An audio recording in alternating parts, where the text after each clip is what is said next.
ఈ పరిశ్రమలో జరిగేటువంటి ఏదైతే ఎన్నిక ఉందో అది టీఎన్టీయూసీ మిత్రపక్షాల యొక్క గెలుపు కొరకు శ్రామికులందరూ కూడా దయచేసి మంచిని గుర్తించి మరి కనకమేడల హరిప్రసాద్ను గెలిపించాలని ప్రార్థన.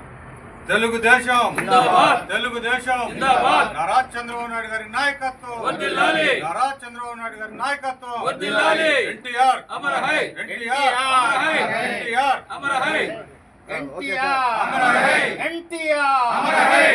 మళ్ళొక్కసారి 16 పార్లమెంట్లు అందరూ కూడా సమష్టి కృషితో సభ్యత్వం బ్రహ్మాండంగా చేశారు.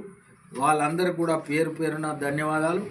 ఇక్కడ మా నాయకుడు అనంతరాములు గారు అనారోగ్యానికి గురైనందువల్ల పరామర్శించడానికి రావడం జరిగింది. ఆయన ఆరోగ్యం గురించి, ఆయన ఆర్థిక విషయాల గురించి జాతీయ అధ్యక్షుల వారికి తెలిసి ఆ కుటుంబానికి తప్పకుండా అండగా ఉంటాం. నమస్కారం. నాయకత్వంలో తప్పకుండా ఈ తెలంగాణ రాష్ట్రంలో కూడా పూర్వవైభవం తీసుకురావడం, ఈ ఐటీసీ సంస్థలో తప్పకుండా మరి కార్మికులందరూ కూడా టీఎన్టీసీ మిత్రపక్షాల గెలుపు కొరకు కృషి చేయాలని ప్రార్థన. గౌరవ ముఖ్యమంత్రి ఆంధ్రప్రదేశ్ మరియు జాతీయ తెలుగుదేశం పార్టీ అధ్యక్షులు గౌరవనీయులు చంద్రబాబు నాయుడు గారు 2024-2026కు సంబంధించి తెలుగుదేశం పార్టీ సభ్యత్వం 2024-26 ఇది అక్టోబర్ కదా, అక్టోబర్ 26న ప్రారంభించడం జరిగింది.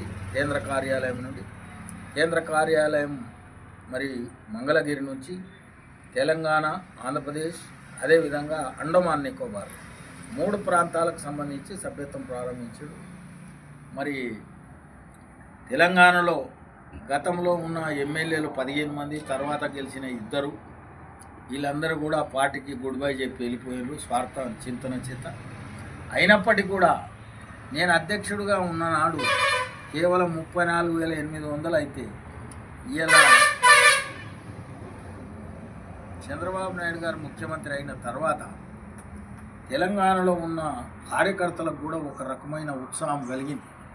భవిష్యత్తులో ఇక్కడ కూడా పూర్వవైభవం వస్తుందనే చింత మీద 1,70,000 ఈ రోజుకైనా ఈ గంట 1,70,000 సభ్యత్వం. అందుకు 1 కోటి దాటిపోయింది 2-3 రాష్ట్రాలకు సంబంధించి. అందుకు నేనేమంటున్నంటే, ఇప్పుడు ఒక సోదరుడు అన్నాడు తెలంగాణలో ఎన్టీఆర్ పెట్టినాకనే స్వాతంత్రం వచ్చింది అనేది. అయితే ఆయన ఏ దృష్టితో అన్నాడంటే, వెట్టి చాకిరి భూములన్నీ కూడా 70% భూస్వాముల చేతులుంటే అన్ని కులాల మధ్యలో ఒక 30% 20% ఉండేది.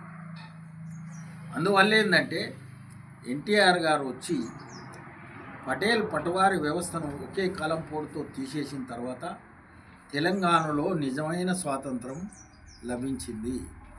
అంటే ఎట్టి చాకిరి అనేది పూర్తిగా వెళ్ళిపోయింది. తర్వాత రాజకీయ వ్యవస్థ కొంతమంది చేతుల్లోనే ఉండగా ప్రజలే దేవుళ్ళు అనే నినాదంతో అంబేద్కర్ గారు ప్రజలే రాజులు అన్నాడు, ఎన్టీఆర్ గారు ప్రజలే దేవుళ్ళు అన్నాడు. దేవుళ్ళలాంటి ప్రజలకు వస్త్రము, అన్నము అనగా బియ్యం, ఆ విధంగా గృహం, ఆయనకు గుడి అంటే పక్కా గృహం, ఆ విధంగా మనకు అవసరమైన అలంకరణీయమైనటువంటి అన్ని సమస్యలు పరిష్కరించి ఆయన ఏం చేసిండంటే, ప్రతి వ్యక్తి కూడా తహసీల్దార్ దగ్గరికి పోవాలంటే మనం తెల్లబట్టలు పోవాలి, కానీ సాధారణ రైతు కొట్టట్లేదు. అందుకు ఈయన నాగలు కొట్టి కూలినాలు చేసి వాటి సమస్య కూడా ఎప్పుడు పోతాడని మండలాన్నే తీసుకొచ్చి మన దగ్గర పెట్టాడు.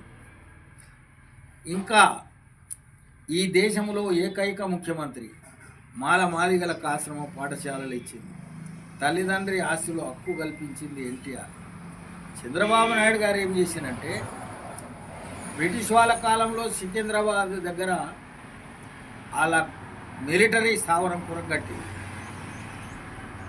అదేవిధంగా కులీ కుతుబ్ షా వాళ్ళు చార్మినార్ కట్టిరు, హైదరాబాద్కు నామకరణం చేశారు. మరి చంద్రబాబు నాయుడు గారు 9.5 ఏళ్లనే సైబరాబాద్ నిర్మించారు. బిల్ క్లింటన్, ఉల్ఫెన్సన్, తర్వాత టోనీ బ్లేయర్ ప్రపంచ నాయకులందరినీ కూడా హైదరాబాద్కే తీసుకొచ్చిండు.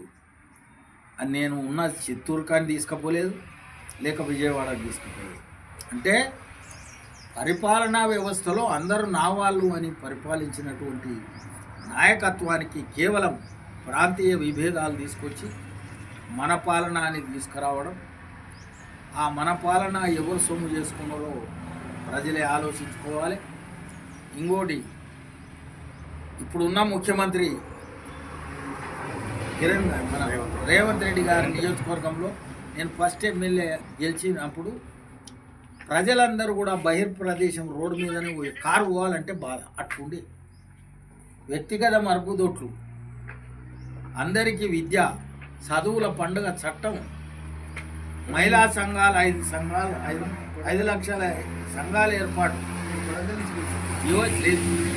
యువజన విధానం, CMEపై ఈ విధంగా సెక్రటేరియట్ని మన గుమ్మం దగ్గరికి పరిపాలన చీఫ్ సెక్రటరీ కాకి మాధవరావు కూడా పల్లెలకు వచ్చింది. అంటే